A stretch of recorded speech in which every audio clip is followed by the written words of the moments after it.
Hello guys, how are you getting on? My name is Aaron Kelly. I hope you're all having a good day. Today I have just watched the draw for the 2019-20 Champions League group stage, and boys and girls, it has been a very interesting draw indeed. So in this video I'm going to go into depth on the groups, and in particular Group H, because that's the group Chelsea are in, and give my thoughts and maybe give my little predictions of who I think is going to progress from each group. So without further ado, let's get into it. So starting off with Group A then, and that consists of French champions Paris Saint-Germain, Real Madrid, Club Brugge and Galatasaray. Now straight off the bat, I think it's fair to say that the two teams progressing from this group should be PSG and Real Madrid. Obviously Real Madrid have been very busy in the transfer market, taking Eden Hazard off Chelsea. I'm not going to cry. But yeah, obviously they've been very busy. They've spent quite a lot of money. Luka Jovic is another player they brought in. Mendy as well. Rodrigo. They spent a lot of money this summer, Real Madrid. So, they clearly are trying to make a statement and clearly want to get back to winning Champions League titles. Obviously last season would have hurt them being knocked out at such an early stage. So yeah, they're going to be trying to get right back into contention. PSG might be losing Neymar, and by the time this video goes out, Neymar may already be gone back to Barcelona. But either way, they're still, they still got a lot of quality players in there, and beating the likes of Club Brugge and Galatasaray shouldn't really pose much of a threat. But in terms of going far in the competition, I never really have much faith in PSG. They always seem to bottle it when it gets to a latter stage in the competition. Moving on to Group B then, and this is Tottenham Hotspur's group, the first Premier League side pulled out of the hat.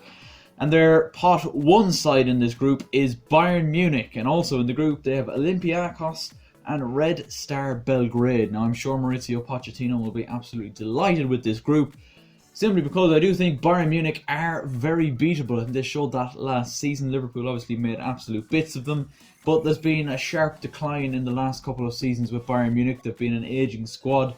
They've been sticking with the likes of Robben and Ribery. Obviously they're gone now, so it's the start of, I suppose, a fresh era of youth coming through at Bayern Munich. But it's a transitional period, and I don't think they're going to be much of a threat in the Champions League this season. And to be honest, if I was a Tottenham fan, I would be very, very confident that my team can really top the group in this group, because it's not an amazing group. Olympiacos and Red Star Belgrade are very beatable sides as well. So for Tottenham, I think they'll be very, very confident with that group. Speaking of being very, very confident with their group, it's the English champions Manchester City, and arguably the best side the Premier League has ever seen. Just the easiest group they could have really hoped for. Nearly, well, if they're looking at all their possibilities before this draw happened, they would have been looking at these particular teams and said, well, I'd fancy them. Their pot 2 team is Shakhtar Donetsk. Also in their group is Dynamo Zagreb and Atalanta of Italy. Now, very, very easy for Manchester City. They should top the group, and I'd imagine Shakhtar will join them in the knockout stage. But City never really seemed to have that tough a group.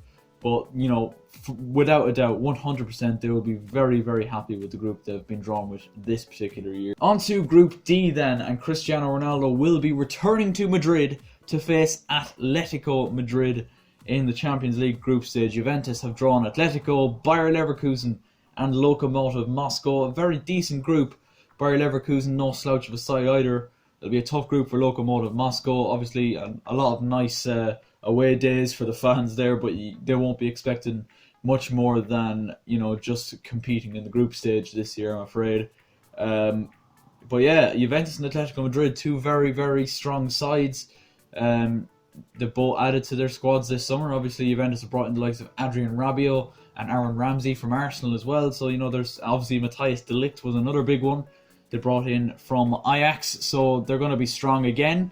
Atletico Madrid, they've also been pretty busy. They completed the permanent signing of Alvaro Morata from Chelsea. João Felix is looking a very, very decent player in his early stages. And obviously they've lost the likes of Diego Godin, but they still have quality players there at Atletico Madrid, and I think they'll be right up there once again. Now, the champions of Europe, Liverpool, can they retain their title? Well, their group is an easy one, so they're looking like easily getting to the knockout stages, which you would expect anyway. But it's Napoli, who they also had last year in the group stage. They had a decent group last year, Liverpool.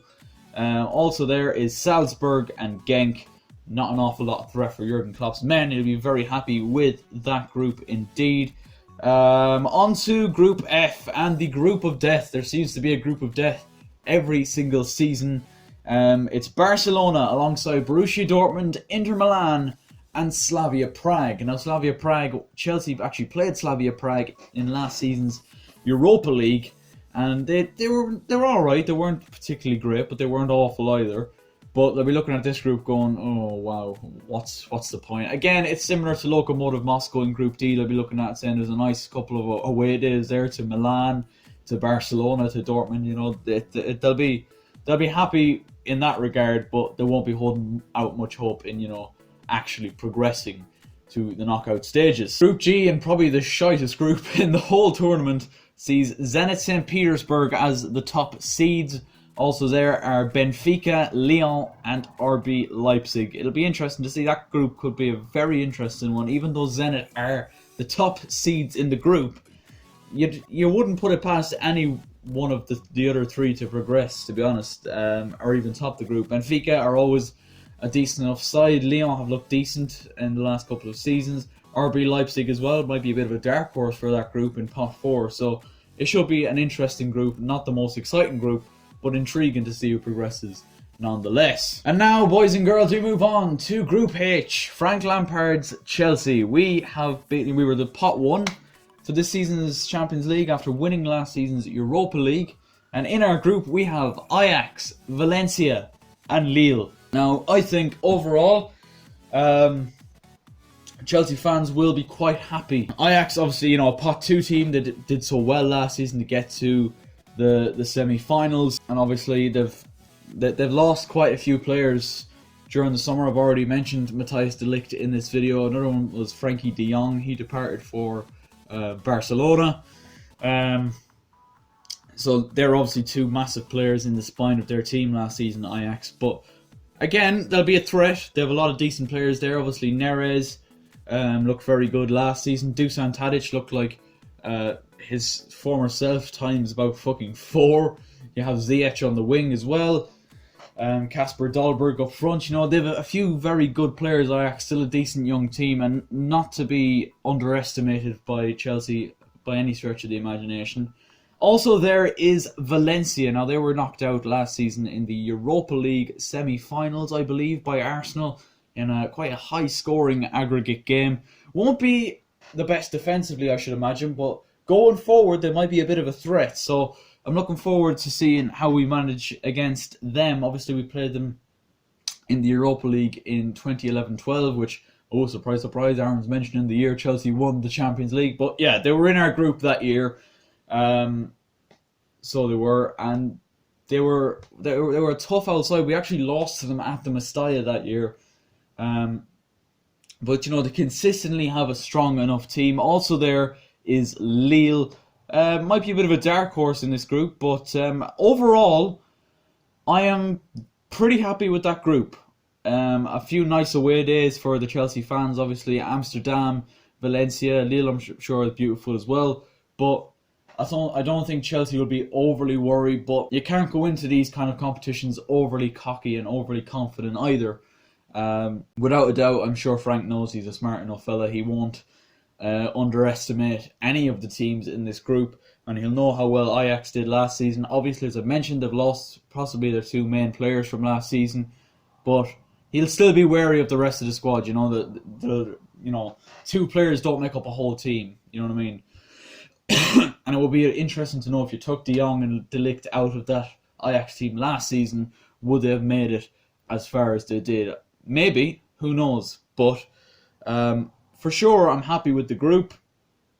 It's just good to be back in the Champions League. No fucking Europa League this year. You're back in the fucking big leagues, back amongst the biggest teams in Europe, and fuck it, like, Chelsea need to go for it, lads. Like, they just do. Like, you don't know if you're going to finish in the top 4 year in, year out. You know what I mean? And that's the way we are at the minute. So you're in the Champions League this year. Why not fucking go for it? Do you know what I mean? Like in 2011-12 when we won it, we were very much underdogs in quite a lot of our games. We were 3-1 down against Napoli in the last 16. We came back and won that game. We beat Benfica in the next round. We were massive underdogs against Barcelona.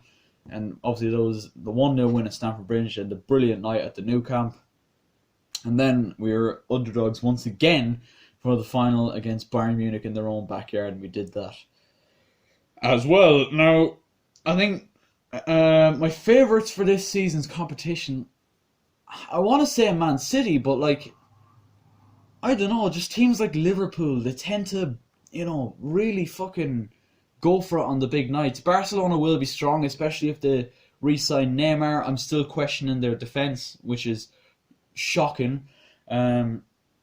I know Real Madrid have a lot of injuries at the minute, but with the signings they've made, Eden Hazard, Luka Jovic, they're going to be right up there as well.